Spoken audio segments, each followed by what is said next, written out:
Kristen Atchison here, and we're talking about Chapter 12, the body senses. In this lecture, the first one, we're going to really just talk about the body senses, and in the second lecture, we'll talk about how those body senses are interpreted in the brain. So, to the senses. We think of touch as a single sense, but it's really very much more than that. All of our tactile sensations include the ability to touch, which we call tactile perception. So just touching something or something touching you would be tactile perception. Proprioception is limb movement and position. It tells you where you are in space, where parts of your body are in space. Pain is what we call nociception, and we'll talk about how that's not just, those are kind of different things too. There's different kinds of pain as well. Temperature would be a thermoreception, and shape perception, information about shape and grasping things, about texture. A lot of those we'll get with haptic perception, which is really interesting because it integrates the first four. Or the first three at least. Touch, limb movement, and temperature are all integrated in haptic perception. And then the last one, information about acceleration, information about our balance, is done by the vestibular system. So we're going to talk about all of these things today in this lecture. So our skin is actually the largest sensory organ, which is a really helpful thing to know for trivia nights. For some reason, this is a popular trivia question. What's the largest organ in the body? And it's skin. It really is about 1 to 2 meters for adults, which is why it is considered the largest, because it does take up so much portion of our body. Obviously, we think of it as mostly kind of a protective thing, protecting our tissues, protecting against injuries, and helps regulate our body temperature. But again, it really is a sensory organ. And all these different things that we were talking about, all these different body senses are being done through the skin. So the sense of touch is really difficult to define because it gives so many different kinds of information about tactile stimuli. So we started this whole course off talking about that there was really more than the 5 senses we learned in elementary school, and that's because this sense of touch primarily is more than one sense. It's more than one thing going on. Again, this can give us information about form and texture, location, intensity, movement, direction, speed, all these different things, and all of this is being done through the sensory organ of the skin. So here is a cross section of the skin. We have 2 types of skin. We have the hairy skin, so skin that has hair on it, and we have the glabrous skin, that's skin that doesn't have hair. So hairy skin would be like your arm, glabrous skin would be like your lips. So these are different, and you can look at kind of the cross section and you can see how the nerves are different because of them too. Hair cells will have nerves attached to the hair follicle itself, and it will also be attached up at the top as well. And so you're getting information based on, some of that is based on the movement of those hair. The glabrous skin, as you can see, has nerve endings that are more free nerve endings and that are more connected higher up. And as you can also see, there tends to be more of them. So we'll see that this glabrous skin, again, this is like our fingertips and our lips, tends to be a lot more sensitive than our hairy skin does. And again, this is going to have to do with kind of the number of receptors that are there. You are not responsible for knowing about the different kinds of receptors like Merkel cells or any of these other nerve cells. We're not going to talk about that level of detail in this course. What's important to know is that there are 2 different kinds of skin. And again, those will have different kinds of nerve endings. Doesn't matter what kind they are, we don't need to talk about that. But that again, that glabrous skin is going to be a lot more sensitive because it has more nerves in it than does the hairy skin. Okay, so if you can find someone to do this with at home, this is a really good demonstration of that. Find a partner, have them hold the ends of 2 toothpicks. It doesn't have to be toothpicks, but any kind of they need to be the same, pointy things. So you could do sharp pencils or anything, but toothpicks really works the best because you can hold them very, very close together. And you want to hold it about 1 centimeter apart. Have your partner do this to you either on your cheek, your nose, your fingertip. You could do your lip. Let's try and aim for some glabrous skin, okay? So your fingertip, your nose, your lip, aim for some glabrous skin. And again, 1 centimeter is about the width of a fingernail. So it's not very far apart. Now do the same thing and do this with your eyes closed. So have your partner do this to you with your eyes closed, okay? So you should not be looking. And then you can have them kind of move those toothpicks further apart and move them closer together and kind of pay attention to how the sensation changes. So they can pick the toothpicks up, move them apart. How does that sensation change? Pick the toothpicks up, move them closer together. How does that sensation change? Again, on that glabrous skin. And then do the same thing on hairy skin. So on your calf or your forearm. Again, start out with 1 centimeter with your eyes closed and have your partner do that to you. Again, you can then have them, they'll lift it up. They can move it further apart, move it closer together. And again, pay attention. Do you feel 1 prick or 2 pricks? If you've ever had a neural exam, these are the kinds of things that they do in neural exams. Do you feel 1 prick or 2 pricks? And they'll go back and forth. And again, this is testing the neurons in your skin. So again, if you can practice this at home, it's very, very helpful. And I would recommend doing it before we continue on with the rest of the lecture, or you'll get all the answers, but that's okay too. Okay, so how we assess these 2-point thresholds, how we assess our spatial resolution. Again, our thresholds are smaller on this glabrous skin. And this tends to be, again, fingertips, lips, things like that. And so we have a really high spatial resolution. You can see all the things that have the very short line are the fingertips. We'll have even the palm of the skin will have a shorter line, cheek, nose, forehead, lips. We'll have a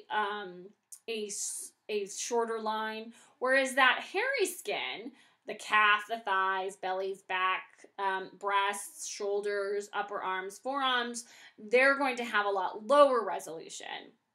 So they're not going to necessarily be able to tell that those 2 toothpicks 1 centimeter apart are 2 toothpicks. They may think it's just 1. And again, this has to do with the a number of receptors in the cells. So in general, we don't know a lot how mechanoreceptors do this. And mechanoreceptors are the kinds of nerve cells that we have in our skin. We don't know how they're doing this. We know that that's who's doing it. We just aren't sure by the process in which it's happened.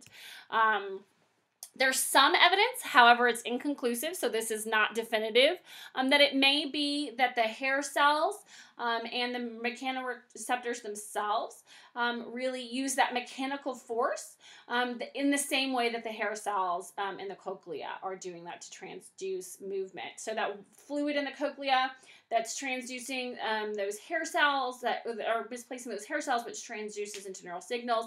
There's some evidence that it may be doing the same kind of thing where force is what's doing it. But again, that is not conclusive. It's just one of the many theories. Okay, so next we are on to proprioception. And this is, again, how we know where we are in space. Kind of our moving, where our arms are, where our legs are, these sorts of things. There's 3 main kinds of ways that we do this. And again, how they do it isn't going to be important for the level of detail in this class. But these different ways of doing it is important. So the first one is muscle spindles. And this is really just telling our brain, information about our muscle length. So if you extend your arm, your muscle is going to elongate. If you stretch it, it's going to elongate. And that feels different. And that tells your brain different information than if you were to curl it up. So curl your arm up, and now that muscle is no longer extended. And so those changes in muscle length are being done by the muscle spindles. We also have joint receptors. So when you curled your arm up versus extended it out, there's different information that's being sent to your brain about the movement in your joints through your joint receptors. It's telling you information about the angle of your joint. And finally, we have Golgi tendon organs, and these are really tell us information about changes in muscle force. So when things are heavy, when you're exerting your muscles versus when you're not, those changes give us information about those movement of the limbs. And so there's these three kinds of things that we're getting through proprioception. And again, proprioception is perceiving kind of where those limbs are, and that includes your fingers and your toes and, you know, all your different joints, all your different muscles, where those things are in space. Next, we have nociception, which is, again, perceiving pain. And again, we talk about this nociception and pain as the same thing, but often they're considered very, very different.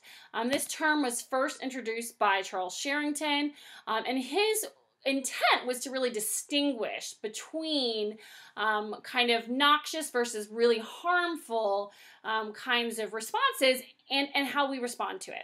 So pain is defined as an unpleasant sensory and emotional experience that's associated with actual or potential tissue damage or described in terms of such damage. Okay, and you notice it says an emotional experience. It talks about or potential tissue damage. And that really talks about how top-down processing plays a role in pain perception. We know that the brain can really help us diminish pain responses through release of endorphins, okay? So we know that the brain can kind of suppress those. So if you are a runner or you know someone who goes running, they get a lot of endorphins released. It's called a runner's high. They do that. Their body does that. Their brain does that because running can really hurt your body. It's not always great on your joints. And so it releases these endorphins, which actually suppresses that feeling of pain. And so again, this top-down process, the brain is releasing endorphins that will suppress that perception. There's also been investigations about how cognitive emotional dimensions of pain reveal that there can be other factors that can affect the intensity and the duration of pain. So we're starting to learn more about the top-down role of pain processing. We also have found that stress-induced analgesia, which analgesia is going to be like a pain suppressant, has been documented in both humans and animals. So under stress, we're less likely to feel pain. And this is usually is higher levels of stress, but we've seen it in lower levels of stress as well. So again, we'll see that, again, this is going to be a function of that top-down, the brain saying, no, you're not feeling pain, this top-down difference, as opposed to kind of just bottom-up what the nerve cells are experiencing. There's three different categories of pain that we talk about. We have nociceptive, which is about tissue damage or physical trauma. So cuts, bruises, things like that, that's going to be nociceptive pain. Inflammatory pain is going to be kind of what hurts afterwards. So you get a really bad cut, that's going to be the nociceptive pain when that happens. Afterwards, the chemical substances are going to be released in that damaged tissue, which is going to activate these inflammatory receptors, and that's what's going to hurt afterwards. So if something's throbbing after the injury, that's going to be that inflammatory pain. And neuropathic pain is damage to the peripheral or the central nervous system. Okay, so it's going to be more the nerves themselves, and that's where it says neuro. The nerves themselves have been damaged, and so there's pain because of that. There's also two dimensions of pain. Affective pain, which is whether it's a pleasant or unpleasant experience. So kind of like where it is on that gradient to unpleasantness.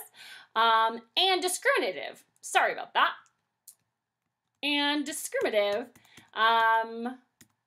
which again is going to tell us where that pain is.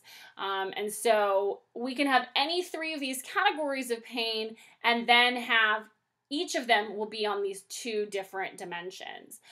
So affective pain, kind of when they give you the little smiley faces and sad faces at the hospital or at a doctor's office about how much pain are you in, that's asking you questions about the affective dimension of pain. Where they're asking you where it hurts, that's talking about information about the discriminative dimension of pain. Because we have these two different dimensions, what's interesting is that they actually have go to two different places too. So we have these two different dimensions of pain, discriminative and affective, and what we find is that they actually go to different areas of the brain. So we'll see the discriminative component going to the sensory cortex S2 and to the posterior insular cortex, where we'll see that affective component going through the anterior cingulate cortex, the amygdala, and the anterior insular cortex. So we're going to different places, which again is going to add into that information that these really are two completely separate dimensions of pain. Because they do go to these two different areas of the brain. So the next kind of touch body sense we're going to talk about is thermoreception, and this is about temperature. And what's interesting about temperature is we actually have fibers that will give information about warmth, and we'll have fibers that give information about cold. So we have receptors for both temperatures. Warm receptors and cold receptors really respond best between 73 and 104 degrees Fahrenheit. And we'll see that heat receptors tend to do the temperatures over 77 degrees. But if it gets too hot and could be dangerous, it stops. So there's a threshold. It kind of cuts off and says, we're done. We're not going to see that this really is any hotter. And that's about at 113 degrees. Cold fibers are about 30 times more numerous than warm receptors. So we have more of these cold receptors than we do warm receptors. And they really operate best between 50 degrees and 68 degrees. But they do continue to respond to really cold temperatures that are much, much lower, below the 50 degrees Fahrenheit. And again, I'm talking about Fahrenheit because those are the temperatures we're most familiar with. The main numbers here are listed in Celsius because it's science, and science uses the metric system, uses Celsius. When the skin temperature gets really cold, when the skin temperature is the same, it's in that normal range from about 86 to 97.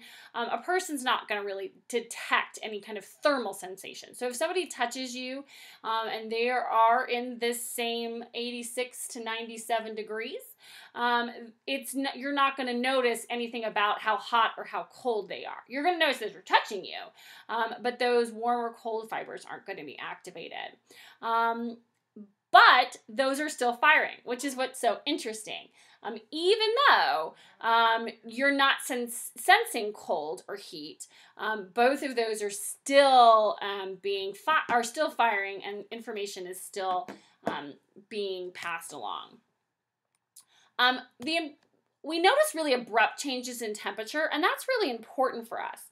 If the skin is abruptly warmed up, from a kind of a neutral temperature, the firing rate of those warm fibers really, really increases. If it's really cooled off abruptly, again, from kind of that neutral temperature, it's going to increase. And these abrupt changes really signal that something in the environment changes and something needs to be responded to. So if something is really, really cold, that could cause damage. If something's really, really hot, that can cause damage. And so while these firing rates of cold and warm fibers will continue to fire, they change. The warm fibers will really increase their firing rate when something gets hotter than the skin, and the cold fibers will really, really increase their rate if something abruptly gets colder than the skin, at the skin. And so again, this is going to tell us that, hey, there's something going on and you need to do something about it. So again, this is going to be how you can pull your hand quickly away from something that's hot or something that's really cold, because these abrupt changes really alert the brain very, very quickly, alert the sensory system very, very quickly, and there's some evidence that it may not even go all the way to the brain for these reflective pull away.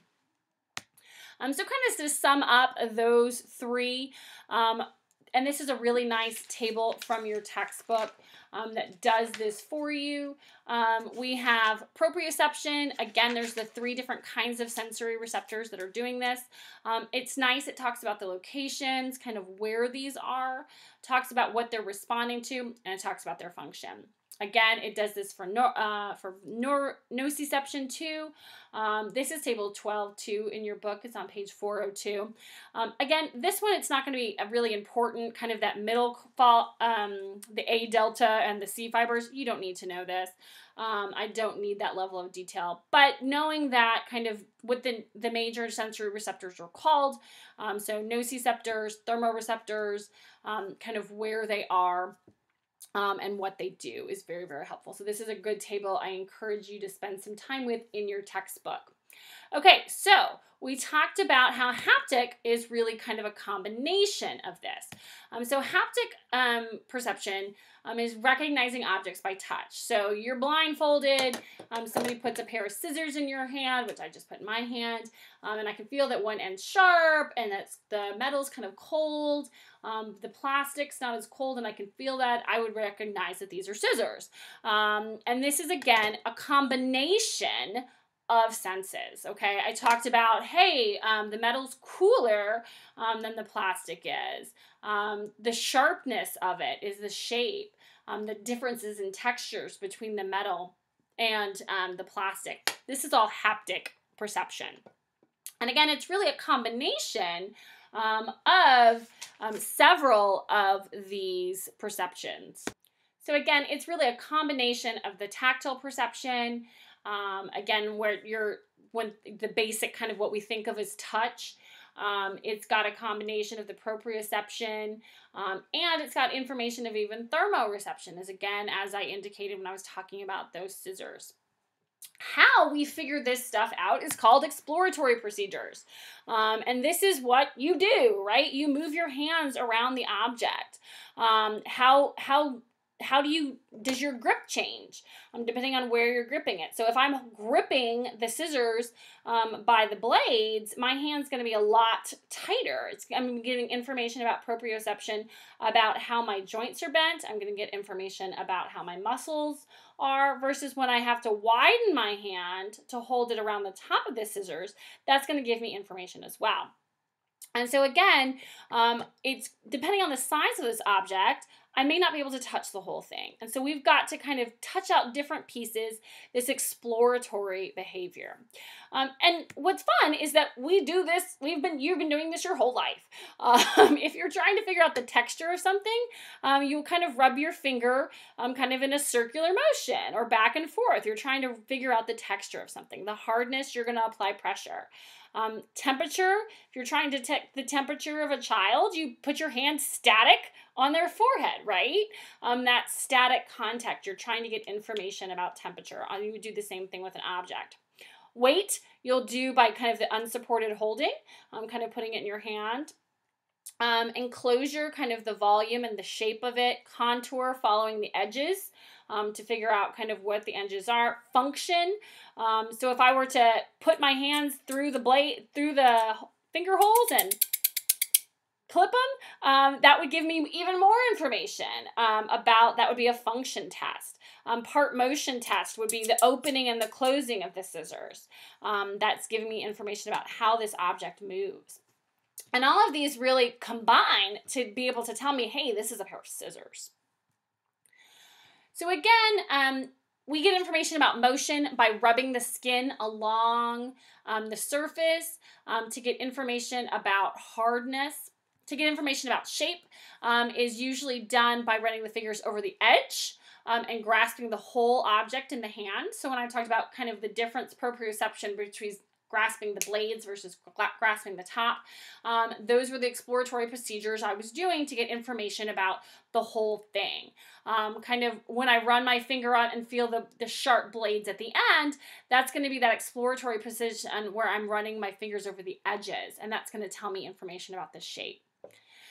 Now, there's people that have a problem being able to do these, to be able to recognize objects by touch, and this is called tactile agnosia. So we've talked about all the different agnosias.